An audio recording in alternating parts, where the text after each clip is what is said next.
यकीनी तौर पर यहाँ एक सर्द भारतीय ट्रक ड्राइवर की खौफनाक कहानी है। देही हिंदुस्तान के दिल में घने जंगलों और घूमती हुई सड़कों के दरमियान बसा हुआ वकरम रहता था। एक तजुर्बा कार ट्रक ड्राइवर जो गुदार शाहराहों पर अपनी बहादुरी के लिए जाना जाता है। उसकी भूतों और रूहों की कहानियाँ उसके साथियों में अफसानवी थीं, लेकिन उसने कसम खाई कि हर कहानी सच है। एक बदकिस्मत रात वकरम ने खुद को ख़ास तौर पर एक वीरान सड़क पर तशरीफ़ लाते हुए पाया। दरख्त अंधेरे सेंटिनल्स की तरह नमूदार हुए खौफनाक साए डाल रहे थे, जो उसके ट्रक के हर झटके के साथ नाच रहे थे। सिर्फ आवाज़, उसके इंजन की गड़गड़ाहट और कभी कभार हुआ की चीख थी। जैसे ही उसने एक तेज़ मोड़ को गोल किया, वकरम को सड़क के किनारे खड़ी एक तन्हा शख्सियत नज़र आई। ये एक औरत थी, सफ़ेद साड़ी में लपटी। उसके लंबे सियाह बाल हुआ में बहते थे। फितरी तौर पर वकरम सुस्त हो गया। उसका दिल उसके सीने में धड़क रहा था।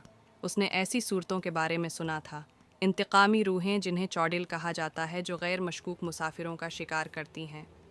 उसके बढ़ते हुए खौफ को नज़रअंदाज करते हुए वकरम ने मेहतात अंदाज में उस औरत के पास पहुंचा। उसने सौगवार नज़रों से उसे इशारा किया। रात भर उसकी आंखें छीद रही थीं।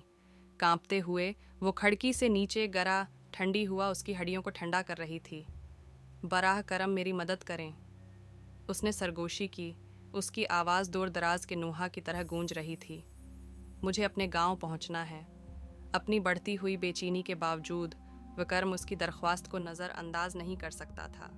उसने दरवाज़ा खोला, उसे अंदर चढ़ने का इशारा किया। जैसे ही वो अंदर दाखिल हुई, उसकी रीढ़ की हड्डी के नीचे से एक कपकपाहट दौड़ गई। वो खामोशी से गाड़ी चला रहे थे। औरत कभी कभार गड़बड़ कर रही थी, जो जंगल की गहराई में ले जाती थी। वकरम के एसाब किनारों पर थे। पत्तों की हर सिरसराहट उसे अच्छलने पर मजबूर कर रही थी। अचानक वो औरत दोबारा बोली।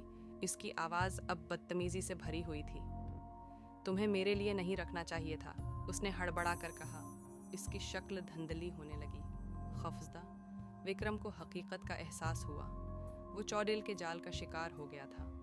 मायूस होकर इसने ब्रेक लगाई। ट्रक चीखता हुआ रक गया।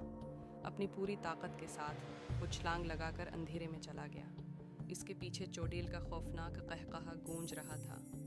कई घंटों तक वकरम भागता रहा। उसकी सांसें अखड़ रही थीं। उसका दिमाग खौफ से डूब गया था। जैसे ही सुबह हुई, उसने एक गांव को ठोकर मारी। इसके बाशिंदे हैरत से उसे घूर रहे थे। वो चौड़िल और परेशान सड़क के बारे में बड़बड़ाता हुआ घर गया। गांव वालों ने परेशान नज़रों का तबादला किया। उनके चेहरे भयानक थे। एक बुजुर्ग आगे बढ़ा। उसकी आवाज़ कांप रही थी। बेटा, तुम खुशकिस्मत थे कि बच निकले, उसने आहिस्ता से कहा। इस सड़क का हिस्सा मलून है। बहुत से लोग चौड़िल के लालच का शिकार हो चुके हैं। आप खुशकिस्मत हैं कि आप जिंदा हैं। जैसा कि उन्होंने वकरम को इसके कदमों पर खड़ा करने में मदद की, वो जानता था कि वो इस रात को कभी नहीं भूलेगा, जिस रात वो देही हिंदुस्तान की तुनहा शहराहों पर इंतकामी जज्बे के चंगल से बच निकला था।